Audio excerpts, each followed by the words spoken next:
কি ঢেউ ভাঙছে আজকে, একদম এখানটা দিয়ে ঢুকতে দিচ্ছে না। আর আজকে প্রচন্ড জলোচ্ছ্বাস হচ্ছে। হ্যাঁ, এই হচ্ছে জগন্নাথ দেবের মাসির বাড়ি। আমরা 10:04 লাগলো, কিছুই দেখা যাচ্ছে না কেন বাইরে পুরো বৃষ্টি হচ্ছে। এই যে আবার এসির জলও পড়তে লেগেছে। এই দেখুন এখানে ওনাদের টিকিট ক্যান্সেল হয়ে গেছে কোনো কারণে, এজেন্ট দিয়ে কাটিয়েছিলেন। একদম স্টেশন থেকেই তো মন্দির দেখা যায়। এখানে সকালে ব্রেকফাস্ট থেকে রাত্রিরে ডিনার অবধি সমস্ত কিছু পাওয়া যায়। সব দিক থেকে এই জায়গাটা একদম বেস্ট চয়েস। আমাদের রুম, এর পরপর পাশে এখানে রুম রয়েছে। Thank you.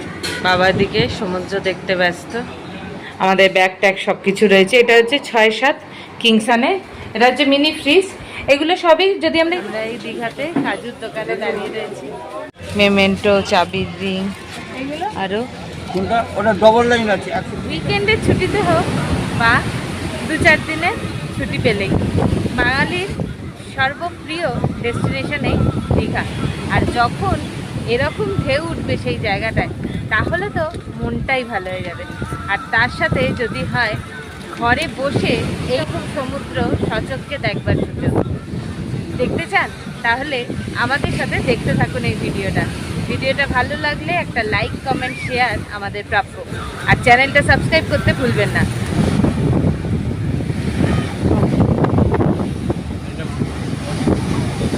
একদম এখানটা দিয়ে ঢুকতে দিচ্ছে না। আর আজকে প্রচন্ড জলোচ্ছ্বাস হচ্ছে। হ্যাঁ, বিশাল ঢেউ দেখাচ্ছে তা। আর এখানে এই যে বাবা দাঁড়িয়ে রয়েছে, এখানে চা কফি সব। আর এখান দিয়ে ঘোড়াগুলো ঘোরাচ্ছে। দূরে আর কোথাও নিয়ে যেতে পারছে না, এখানেই ঘোরাচ্ছে। আর বাচ্চাদের এইরকম গাড়ি রয়েছে, ফটোগ্রাফার রয়েছে, ডাবোলা, এইসব কিছু মিলিয়ে। আর এবার আসুন আপনাদের সমুদ্রের জলোচ্ছ্বাসটা দেখায়। দেখুন কি ঢেউ ভাঙছে। আরও বাড়বে, সবাই বলছে আরও বাড়বে। জোয়ারের সময় একদম সামনে অবধি জল চলে আসবে। এই যে আমাদের চা তৈরি হচ্ছে, লেবু চা, দুধ চা, কফি সব কিছুই এখানে হয়। এটা সবাই জানে, এখানে মোটামুটি বসে থাকলেই সবাই এখানে চা কফি পেয়ে যায়।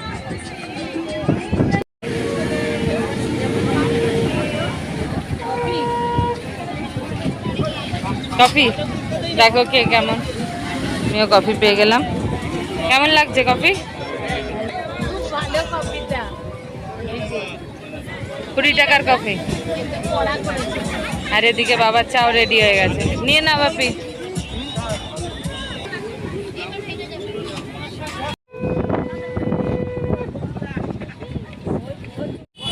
এই আমাদের হোটেলের, এই আমাদের হোটেল, তার একদম সামনে জাস্ট এইটুকুনি হেঁটে আসলাম। হেঁটে আসতেই এই হচ্ছে সি বিচ। ভেতরটা যেতে দিচ্ছে না আজকে, ওই যে বললাম পূর্ণিমা কোটাল, প্রচণ্ড ঢেউ। আর এর পাশে দেখুন পর পর পর পর দোকানগুলো বসে গেছে। এই যে মা বাবা হেঁটে যাচ্ছে, এখানে পর পর পর পর এখন ছাতা দিয়ে দোকান বসে গেছে। আর এখানেও পর পর পর পর মানুষজন বসে গেছে। দুর্দান্ত ঢেউ উঠছে, সেগুলো উপভোগ্য বেশ। আমরা এই দীঘাতে কাজুর দোকানে দাঁড়িয়ে রয়েছি। এখানে কাজু, মিক্স অনেক কিছু পাওয়া যায়, অনেক টাইপের কাজু রয়েছে, আরও তাছাড়া অনেক কিছু রয়েছে এখানে। আজকে বৃষ্টির মধ্যেই আমরা বেরিয়েছি। এই যে বাবা মা ছাতা হাতেই দাঁড়িয়ে পড়েছে এখানে, আমিও বাইরেটা দাঁড়িয়ে। প্রচুর মানুষ এইভাবেই বেরিয়েছেন। এই আমাদের হোটেল, তার ঠিক অপোজিটেই এই মার্কেট এবং কাজুর দোকানগুলো। এখানে সকালে ব্রেকফাস্ট থেকে রাত্রিরে ডিনার অবধি সমস্ত কিছু পাওয়া যায়, লাঞ্চটা বাদ দিয়ে। আর এইটা হচ্ছে পরপর পরপরে যে কাজুর দোকানগুলো দেখতে পাচ্ছেন, এইটাই মেন মার্কেটটা। ওইটা ওয়াচ টাওয়ার, ওইটা সি বিচ। আর এই হচ্ছে আমাদের হোটেল, সেই বিল্লি বয় রেস্টুরেন্ট। রেস্টুরেন্টটা হচ্ছে একদম রুফটপটা। আর বাইরের এটা দেখুন, এটা মেন এন্ট্রান্স। এখানে ঢুকেই হচ্ছে সামনে রেস্টুরেন্ট, রিসেপশন। আর এই হচ্ছে এইটা একটা লিফট, এটা দ্বিতীয় লিফট। দুটোই এরকম বাইরে দিয়ে পুরো ভিউ দেখতে দেখতে ওপরে উঠবার ব্যবস্থা। আর এখানে হচ্ছে 1, 2, 3, 4th ফ্লোরে হচ্ছে টপ ফ্লোর, ওটাই রেস্টুরেন্ট কাম, ওখানে থাকবার ব্যবস্থাও রয়েছে।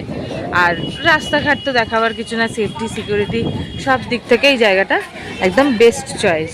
হোটেল থেকে বেরিয়ে সামনেই এখানে সব মা কেনাকাটা করছে, সব দেখছে এখানে।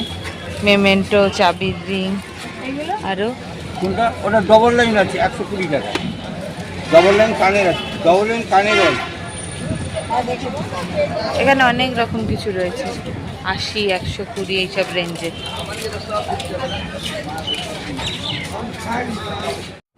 আসুন এবার আমরা আমাদের হোটেলের রুমে যাই। এই যে সামনেই দেখতে পাচ্ছেন এই রুমটাই আমাদের। এই হোটেলটা বেস্ট হওয়ার আরও একটা কারণ হচ্ছে রুমের ব্যালকানি থেকে একদম সি ভিউ দেখা যায়, তার সাথে রয়েছে কমপ্লিমেন্টারি ব্রেকফাস্টের সুবিধে। 10-12 রকমের পদ সহযোগে কমপ্লিমেন্টারি ব্রেকফাস্ট প্রতিদিনের জন্য, এবং সেটা কোথায় না রুফটপ রেস্টুরেন্টে, একদম সমুদ্রের ভিউ দেখতে দেখতে এনজয় করা। ইন হাউস রেস্টুরেন্টও রয়েছে। এই সমস্ত কিছু নিয়ে আমাদের আগের পর্বের ভিডিওয়ে ছিল, এখনও না দেখে থাকলে ওপরের আই বাটনে ক্লিক করে দেখে নিন আমাদের দীঘা হোটেলের সম্পূর্ণ তথ্য। আর যারা এখনও আমাদের এই সুন্দর পরিষেবাযুক্ত মানে সকল ডিলাক্স ফেসিলিটিযুক্ত অথচ সাধ্যের মধ্যে দামে সমুদ্র ভিউ এই রুমে থাকতে চান আমাদের এই হোটেলটায় ওল্ড দীঘায়, তাদের জন্য আমাদের আগের পর্বের ভিডিওটা ছিল, ওপরের আই বাটনে লিঙ্ক দেওয়া রইল, দেখতে পারেন। আশা করি আপনাদেরও ভালো লাগবে এবং আপনারাও থাকতে চাইবেন। আমাদের দীঘা ঘোরা আজ কমপ্লিট হচ্ছে। 3 দিনের ট্যুর ছিল আমাদের, 3 রাত 4 দিনে। আজ এখন আমরা বেরিয়ে যাচ্ছি, ঘড়িতে বাজছে 9:49। এই চেক আউট করছি আমরা, এবার গিয়ে স্টেশনে যাব। আর অনেকেই জানতে চান যে ফেরার ট্রেনটা কীরকম কী চলছে, কীরকম কী পরিষেবা রয়েছে তাম্রলিপ্ত এক্সপ্রেস। আমরা সেই ট্রেনেই ট্রাভেল করব আর আপনাদের সাথে সমস্ত কিছু শেয়ার করে নেব। কতক্ষণ লাগছে এই সকালবেলা, কীরকম কী গাড়ি পাওয়া যাচ্ছে এখান থেকে স্টেশন যাওয়ার জন্য, সমস্ত কিছু থাকবে। আমরা রিসেপশনে পেমেন্ট করে চেক আউট করে এবার টোটো ধরবো। স্ট্যান্ডের এখান থেকেই আমরা টোটো পেয়ে গেলাম, বেরিয়ে যাচ্ছি। 9:59, 10টা বাজছে। এখন এখানে অবশ্য ফাঁকাই, ট্রেন ঢুকলেই ভিড় হয়ে যাবে পুরো। এই হচ্ছে জগন্নাথ দেবের মাসির বাড়ি। আমরা এখন যাচ্ছি স্টেশনের দিকে। এখানে এখন রাস্তা ফাঁকা, বেশিক্ষণ সময় লাগবে না, পৌঁছে যাব। এখন অনেকেই বলছেন যে ট্রেনের সমস্যা এইসব, আর তার জন্য অনেকেই খুব সমস্যায় পড়ছেন, যেমন আমরাই পড়েছিলাম আগের বার। এবারে নয়, কেন এবারে ট্রেনটা ভালো আসছে। তো এটা বুঝে নেওয়ার একটা সহজ উপায় হচ্ছে সকালের ট্রেনটা কেমন আসছে দেখে নেবেন। যে ট্রেনটা হাওড়া থেকে আসছে সেটাই তো ফিরে যাচ্ছে আবার ডাউন হয়ে, তাই জন্য আমরাও তাই করেছি। দেখলাম 2 মিনিট লেটে চলছে ট্রেনটা, এক্ষুনি ঢুকে যাবে, 10:05-এ ঢোকার টাইম। তো আমরা সেই সময় পৌঁছাবো, গিয়ে একেবারে নিজেদের কম্পার্টমেন্টে উঠে পড়বো। মন্দিরের 6 নম্বর গেটের রাস্তা পেরিয়ে যাচ্ছি আমরা। এই যে দূর থেকে এক টুকরো দেখাও যাচ্ছে। আজকে খুব ক্লিয়ার একদম সানি ওয়েদার রয়েছে। কাল খুব বৃষ্টি হলো, বজ্র বিদ্যুৎ সহ আপনাদেরও দেখিয়েছিলাম আগের দিনের ভিডিওতে, কিন্তু আজকে একদম পরিষ্কার। এইটা হচ্ছে 2 নম্বর, এই 2 নম্বর দিকটা এক্সিট 3 নম্বর। এটা হচ্ছে মেন গেট বলে এটাকে। আর এখান থেকে মন্দিরটা অপেক্ষাকৃত আমাদের কাছে লাগছে, জানি না। এই যে আমরা 10:04, 5 মিনিট লাগলো 10:59-এ এসে। এখানেও একটা এরকম রেল কোচ রেস্টুরেন্ট হয়ে গেছে। আমরা এবার এখানটা দিয়ে ঢুকে যাব। এটা ঢুকিয়ে দিন না সামনেটা, এই সামনেটা ঢুকিয়ে দিন।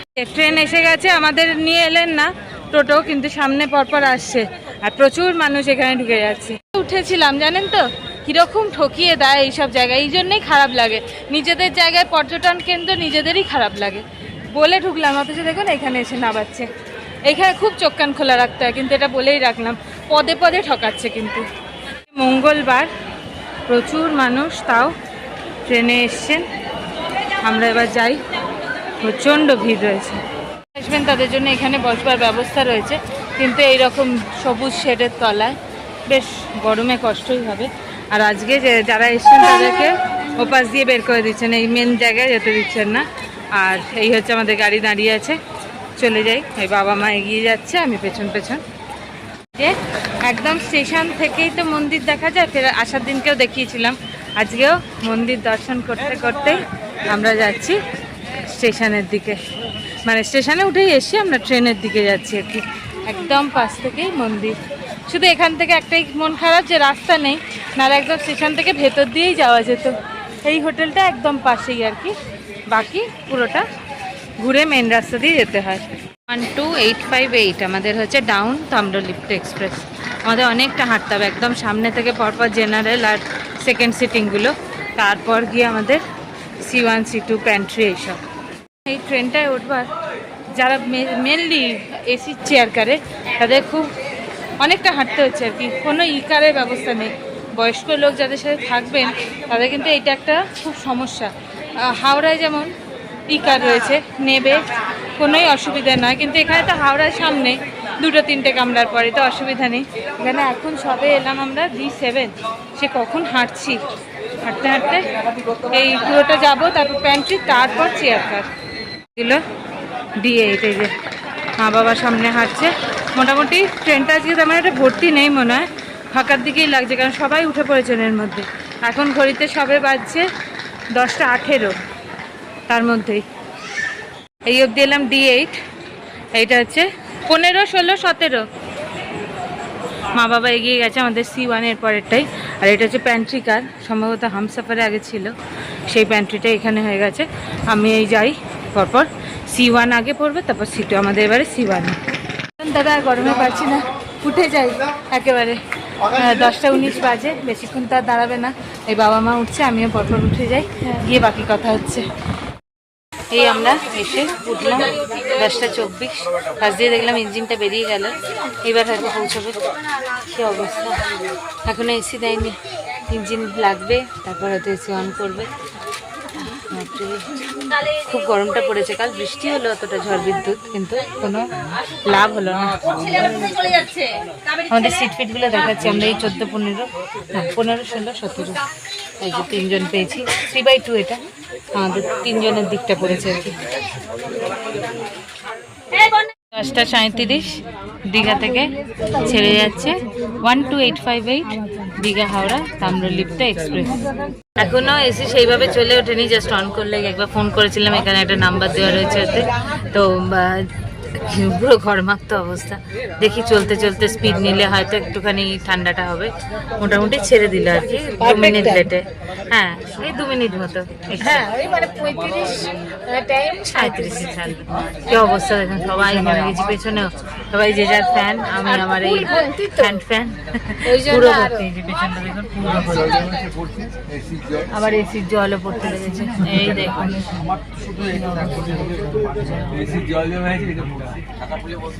এবার এসির জলও জমেছে, ছাতা খোলা হবে। আর এই জানলাটা খুবই খারাপ অবস্থা। এটা এসছে রামনগর বেঙ্গল 10:47-এ। এখানে ওনাদের টিকিট ক্যান্সেল হয়ে গেছে কোনো কারণে, এজেন্ট দিয়ে কাটিয়েছিলেন। কি অবস্থা, এখন টিটি এসে সব সমাধান করছে। কি অবস্থা, একজনদের টিকিট ক্যান্সেল হয়ে গেছে, অজানা লোক কেটে ক্যান্সেলও মনে করে দিয়েছেন, আর অন্যদের টিকিট কনফার্ম ছিল, ওনারা আবার এসে বসলেন এখানে। কি অবস্থা, মানে পুরো হ্যারাসমেন্টের শিকার। এজেন্ট দিয়ে বা মানে অন্য লোক, নিজে কাটেননি, জানেন না বয়স্ক মানুষ কি হয়ে গেছে মাঝখানে। মানে পুরো ট্রেনের মধ্যে ক্যাওস সৃষ্টি হয়ে গেছিল। 2-3 জন এসে গেছিল, হ্যাঁ, হেড টিটি এনারা সব এসে আবার হয়তো দেবেন না, ট্রেনে ফাঁকা টাকা আছে, সেকেন্ড সিটিং হলেও পেয়ে যাবেন, এটা নয়, কিন্তু খুব খারাপ ব্যাপার। মাঝখানে একটা হ্যারাসমেন্ট মাঝখানে। এই যে গাড়ির গতি 27-28, খুবই স্লো, চলছে না বললেই হয়। আমার কাজটা এত খারাপ অবস্থা, আমি অন্যের কাজ দিয়েই দেখাই আপনাদের। সব বাচ্চা টাচ্চা সবাই মানে অস্বস্তিতে রয়েছে, ভালো এসিও চলছে না, কিছুই না, আর গাড়ির গতি খুব স্লো, তার মধ্যে আবার আর শুধু হকার আসছেন এই পাশ থেকে ও পাশ থেকে, সব দিক থেকে। ঝালমুড়ি কেনা হচ্ছে এখন, এই ট্রেনের মধ্যে উঠেছে। হ্যাঁ, এটা অবশ্য মানে ওদের প্যান্ট্রির নয়, এমনি বাইরে থেকে উঠেছে। ভালোই লাগে, বেশ ট্রেন চলছে, আর ঝালমুড়ি খেতে ভালোই লাগে। দেখি কি কি দেয়। হ্যাঁ, এখানে দুটো, ওখানে একটা।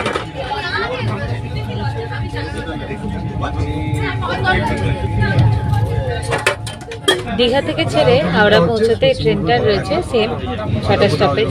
আগেরটা দেখালাম আপনাদেরকে, রামনগর বেঙ্গল 11টা 4 পর কাঁথি পৌঁছানোর কথা ছিল, ঢুকলে 11টা 11, 11টা মানে 2 মিনিট দাঁড়ানোর কথা, 10 মিনিট দাঁড়ালো, 11টা 21 ছাড়লো, মানে অলরেডি 15 মিনিট লেট হয়ে গেছে। এরপরের হচ্ছে আমাদের তমলুক, তারপর মেচেদা, এইভাবে পরপর যাবে। দেখা যাক তমলুকের দিকে বা পরবর্তীকালে মেকআপ করে কিনা।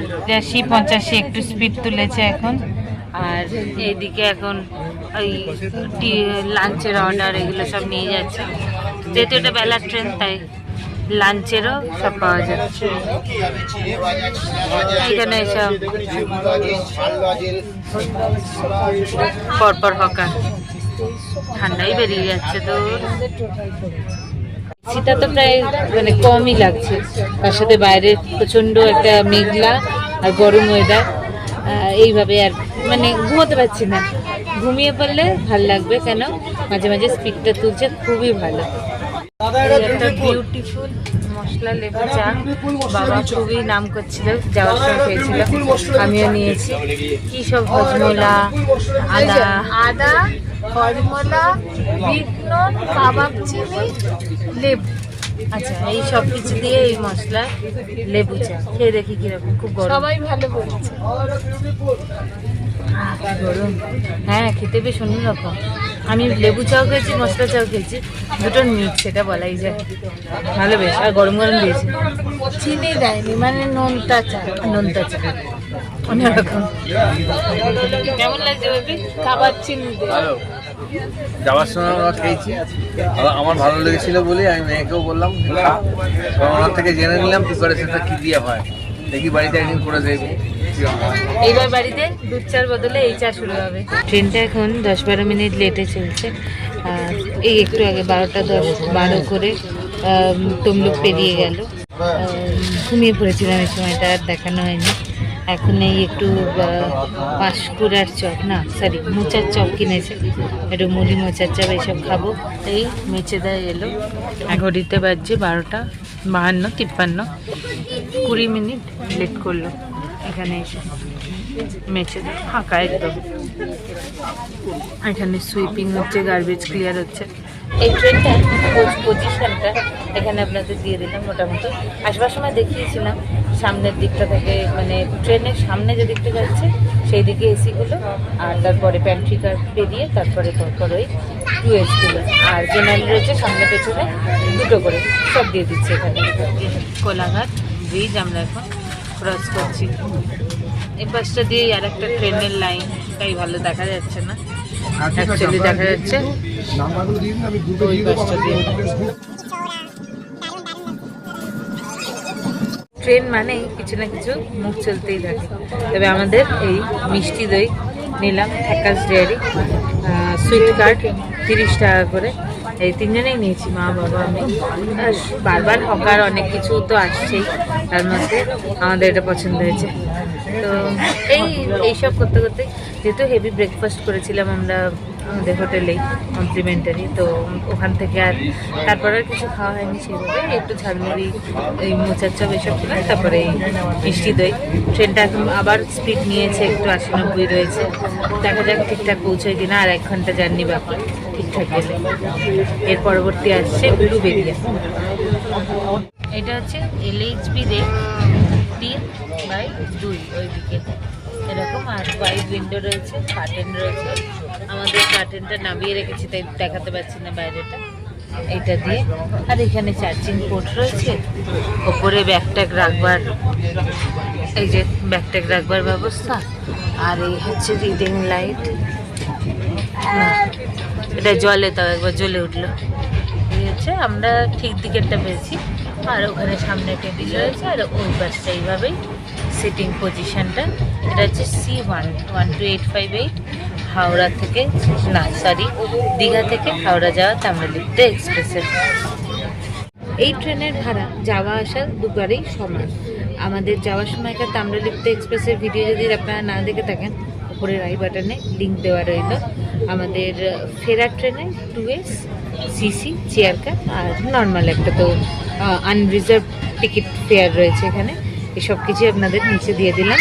দীঘা থেকে হাওড়া যাওয়ার 12858 তাম্রলিপ্ত এক্সপ্রেসের।